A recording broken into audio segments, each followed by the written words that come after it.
Hey, I love it that the librarian is the Hail Mary. It's, it's like the it's like the end scene of like an epic football movie. Bring in the librarian.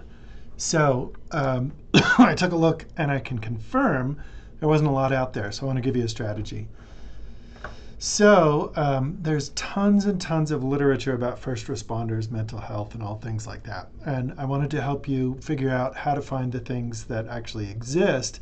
And then maybe the strategy will be to like look at wilderness therapy or other interventions like that. And then you can like cross hybridize. The good news is that if you can't find anything, that's an old research result and you have like original research. So from the databases, I love Scopus because it gives us all the disciplines and all just the greatest hits. So you can use these searches. Instead, I'm going to show you what I searched for already. So I looked for first responder and synonyms, and it was a mess of stuff. And so I made sure it was just in the article title. So it's the most important thing, since there's too many to search from. You get into the weeds if you start looking in the abstract and the other parts. And I did the same thing for like what's going on, what's the problem. And I did that for article title too, because I'm just like, that should show up in the title. And then for everything else, I did synonyms for the therapy or the treatment or the intervention or counseling. I suppose there's a bunch of other ones I could put in there too. And I just looked for that in article title and abstract and keywords. When you do a search in Scopus, you can sort by the number of times that something has been cited. So this is the most impactful article. So this will lay your case for there being lots of need for interventions for mental health people, for first responders in mental health interventions. Because, you know, I forget what it's called. When you're next to somebody suffering, you empathize. I have it. I'm a famous fainter in hospitals, which is why I'm a librarian.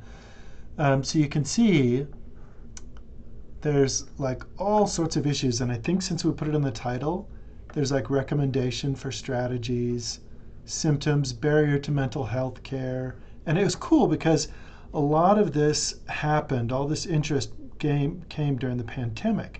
Because before then, people were just like, well, you could take a break. But during the pandemic, people were working for like weeks and weeks and weeks. What happens if we add anywhere, wilderness or outdoors, or I don't know what other synonyms. When you add that, even if it's like in general, it takes that list down to 1. And again, it's people in remote contexts, so it's not like an intervention based on the wilderness. They just happen to be there. So let me know if this helps, so I can validate that there isn't a lot of research on this. So you might have to do one concept and then another concept and then like kind of stir them together.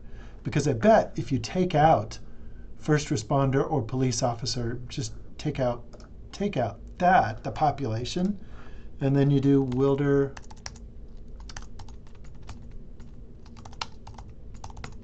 outdoor.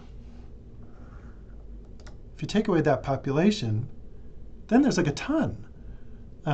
Or even if you do like